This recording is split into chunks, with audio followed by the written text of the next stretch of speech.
Today we're going to talk about a quick and easy way to make your own tortillas from scratch using fresh, dried field corn. This corn is the flint corn that we grow here at Oxbow farm, but you can use popcorn, you can use dent corn, you can use flour corn. This recipe is very basic. It's just 1 quart of dry corn into a stock pot, and there's a couple of cob bits that I'm just going to pull out there because this is that field corn that we shelled off in the video from the other day. A ½ gallon of fresh water. Try not to spill it on your nice tablecloth like I just did. And 1 heaping tablespoon of calcium hydroxide, food grade calcium hydroxide. Now if you live in an area where you have a Hispanic grocery, you can just buy this. It's referred to as Cal, C-A-L, and they'll have bags of it ready there in the grocery store. Unfortunately, I don't live near a Hispanic grocery, which I really wish we did, but we don't.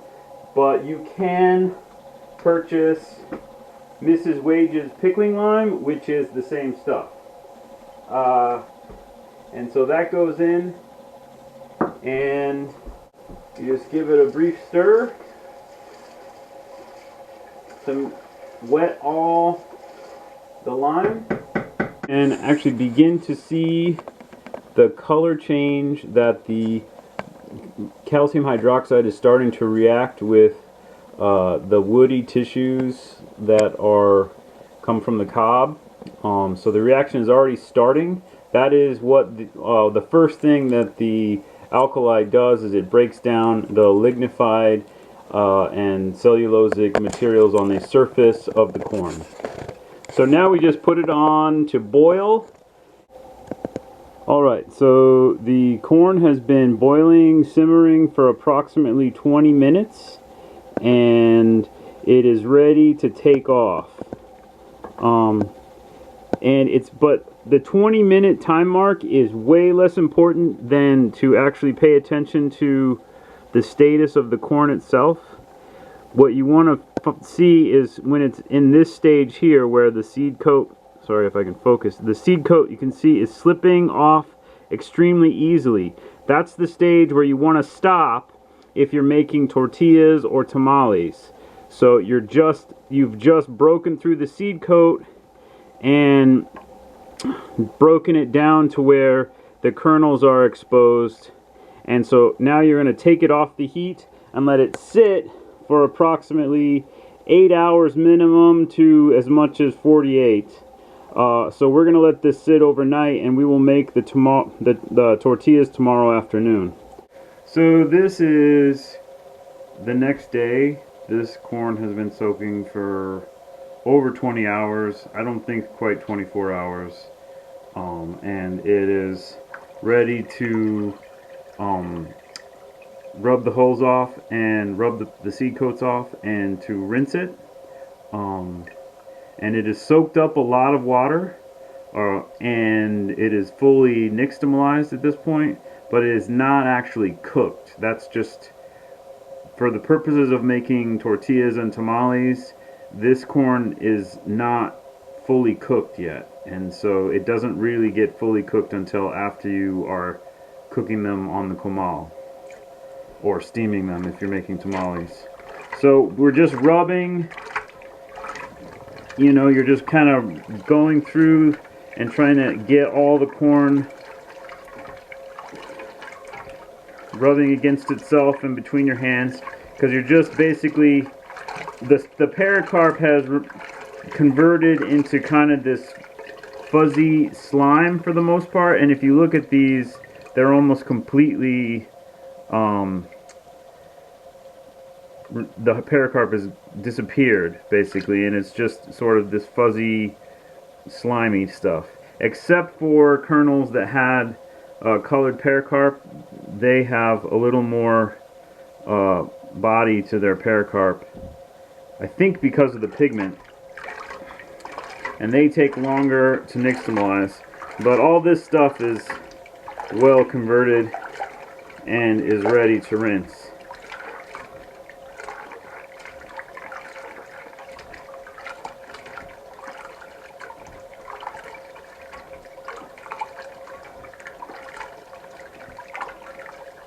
And that's about all I do for the first rinse. And so I'm going to add some water, and then I'm going to basically pour all of this off outside. You could pour it down the drain, but there's a lot of, you know, little bits of corn cob, and this, I personally think it's a lot to put down the drain. For the first rinse, I think is better outside. If you've got enough room to grow your own corn, then you probably ought to have enough space to like pour off your corn solution out on the lawn, at least the first rinse, just to save your pipes. But it's actually good fertilizer, you know, if you put it on the lawn or on the garden. So yeah, there's no harm in doing that. Okay. So we poured off the first solution, and we're just adding some water.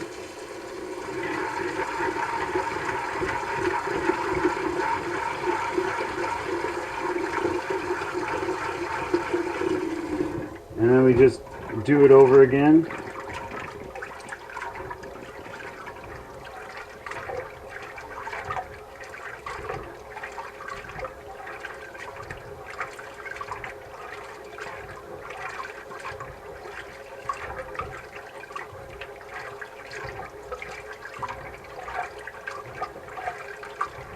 So what you're doing when you're rinsing, you're removing the dissolved pericarp, and you're also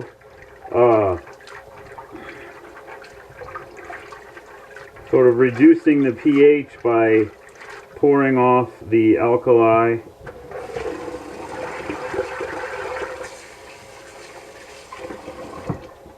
But I don't bother. So you can see there's still a lot of dissolved pericarp in that solution, and some of the calcium hydroxide. If you're using wood ash to nixtamalize instead of the calcium hydroxide, there's actually, depending on the way you do it, if you use the ash straight in with the corn, the wood ash, you get a lot more mud from the ash, and you really probably, in my opinion, you definitely don't want to pour that first ash mud pour off down the drain. You want to, you know, pour that outside.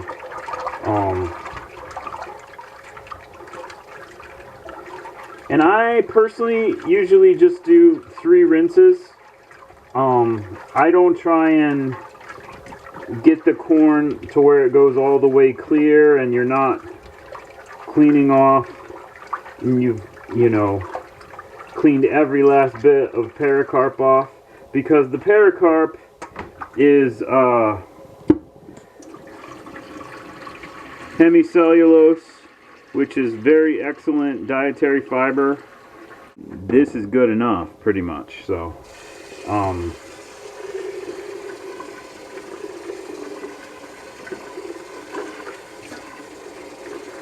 so yeah, then we just take a colander,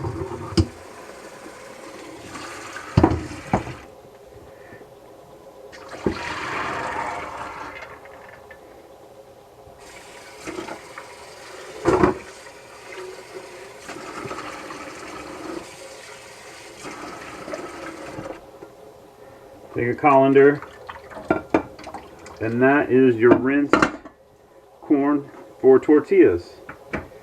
Okay, so now we're ready to grind, and the corn is rinsed.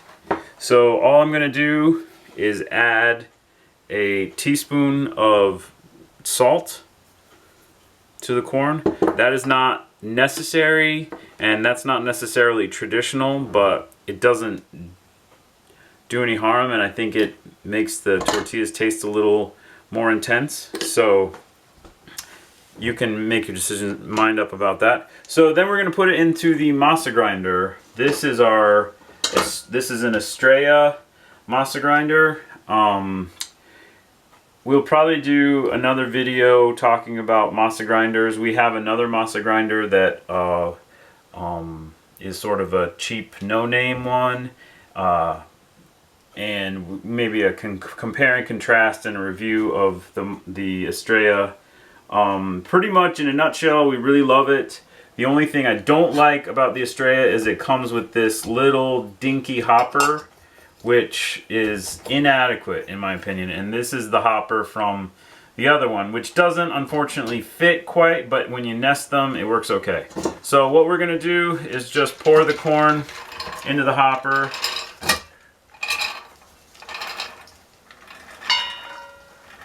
I'll get that guy later. And this size batch, this quart, you know, we started with a quart of corn, fits pretty much perfectly into this hopper from our other, you know, the old masa grinder. So you can just basically do the whole batch all at once. And I already have the masa grinder adjusted, so we do 2 grinds. So this is the first grind, and this is sort of a coarse initial grind.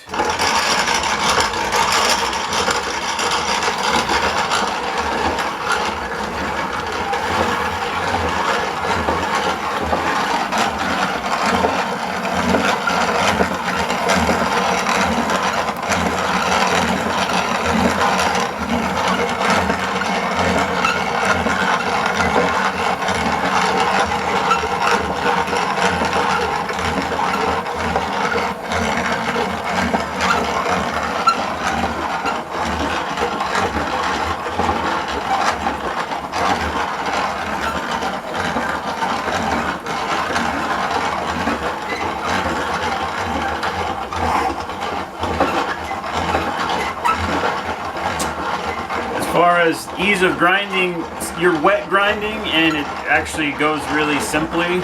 A lot of people, you'll see a lot of reviews for these types of grinders on Amazon and eBay, and people are complaining because they don't grind dry grain very well, and that's because this is what they're really for. Wet grinding.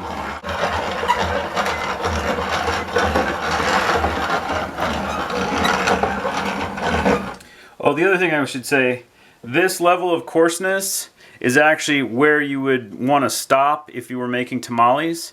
With tamales, you just do 1 grind because you want a coarser product. And then you would mix it with, you know, your lard and your seasonings and everything, and then make your tamales.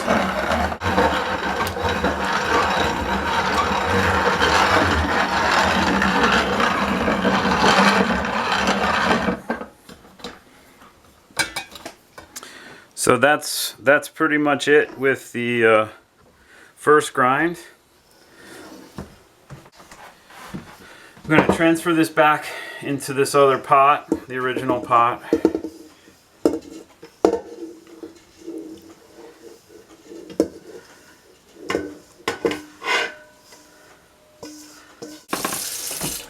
So I'm adding a 1/3 cup water.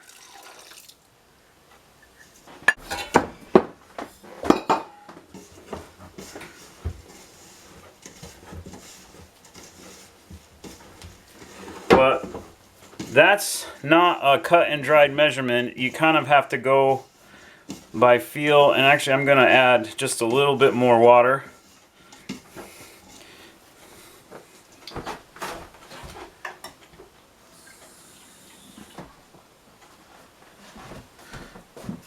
So in this case I probably added something close to a 1/2 cup. It kind of depends on, I think some of this stuff, depending on the corn that you're growing, if you think of this as a recipe, it's more of a guideline, you know. You want to play around with your proportions, how much water you add, how long it takes to get the seed coat to slip on your particular corn. I mean, there's a lot of variability between one variety of corn even a strain of corn inside of a variety. So you don't want to just take this recipe as like how you would do it with every kind of corn you might run across. Definitely our flour corn behaves differently, and the red pericarp strains of the flint behave very differently, at least in the initial nixtamalization, which is one of the reasons why I'm eliminating all of the colored pericarp strains in our flint corn. So then, so the second grind, you want to tighten up your grinder a little bit, which is just a matter of tightening and then, you know, setting that set.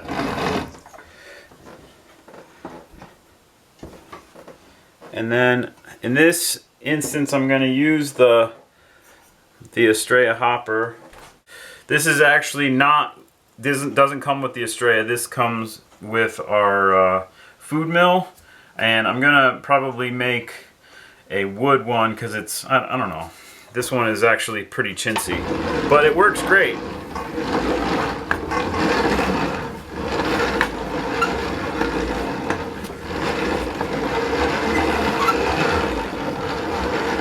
You can sort of see the way the masa is coming out of the grinder. It's changed in texture, and actually it's smooth at this point versus this stuff is still chunky and coarse, and then the second grind it comes out much smoother. And that has, but this could be even a little bit, that has a big impact on the texture of your tortilla. How fine you grind it.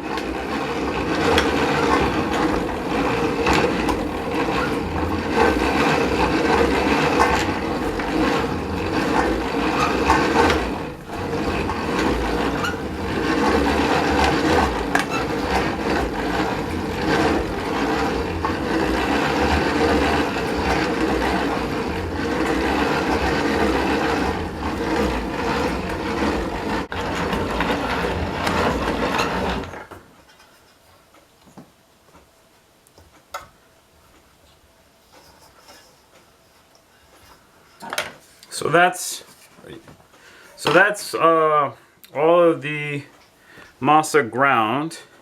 If you don't have a masa grinder, which I realize a lot of people don't, you can, I think, use a food processor.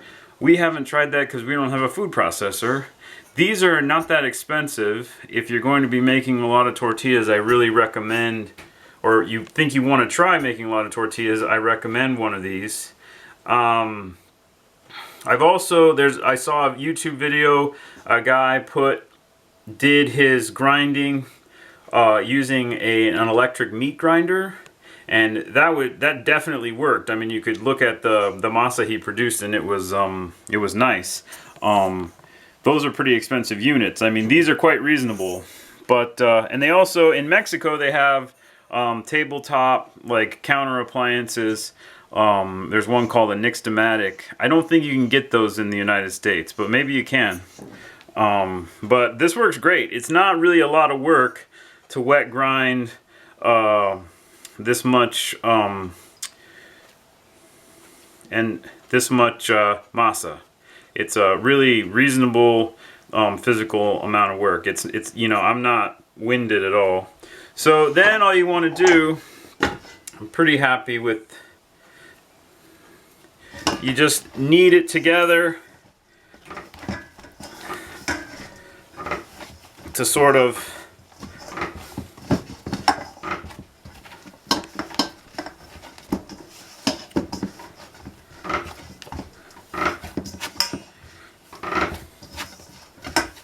maybe I'll add just a little bit more water. You're looking for, you want the dough to be plastic and easy to work with, kind of like modeling clay, but not so wet that it's sticky.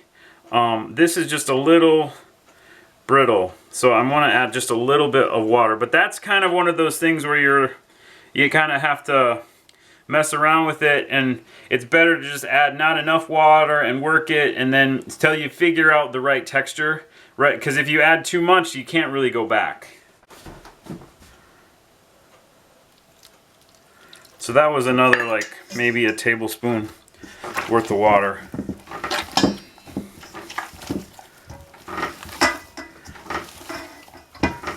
Yeah, I like that.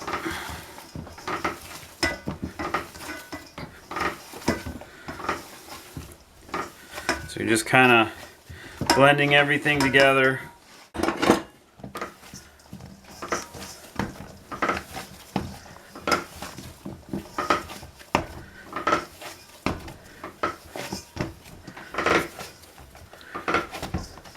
So that is your finished masa.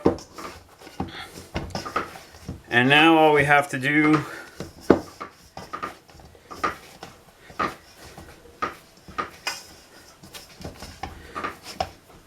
is to divide it into balls for the tortillas and then cook the tortillas. So basically you just ball up your masa dough into whatever size tortillas you want to make. That's totally arbitrary. This is our tortilla press, so these are the size generally that we make. And this tortilla press is sort of homemade and isn't perfect yet. I need to redo this handle so I don't have to press it like that. But so you press out your tortillas.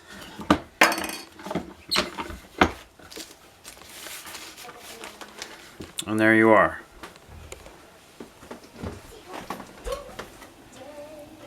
And ideally you would have a really hot comal. We have a propane stove here and it is not perfect at putting out really high heat. So an electric stove is actually a little bit better for just, you know, cooking tortillas. But I just generally have figured out a system where we can get it done.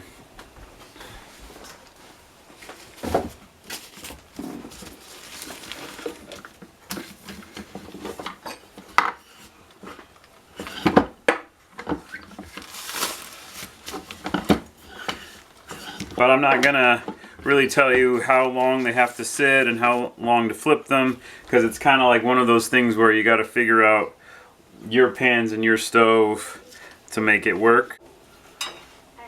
And ideally your griddles or your comals are dry. You don't put any oil on them. The tortillas are basically dry roasted on the pan. There's a little bit of oil on this griddle because we use it for other things, and that's, you know, starting to smoke off. But that's not actually helpful for tortillas. You can see that one is starting to puff.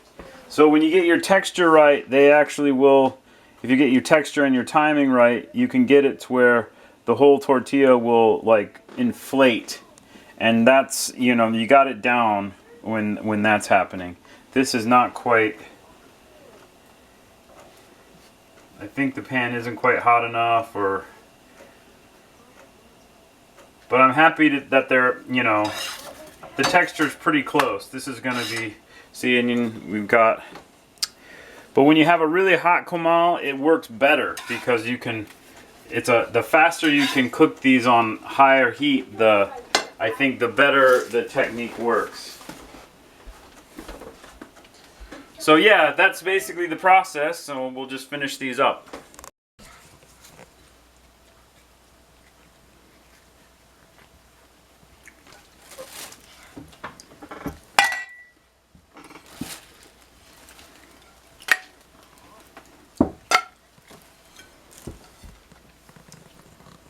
Thanks so much for watching this video.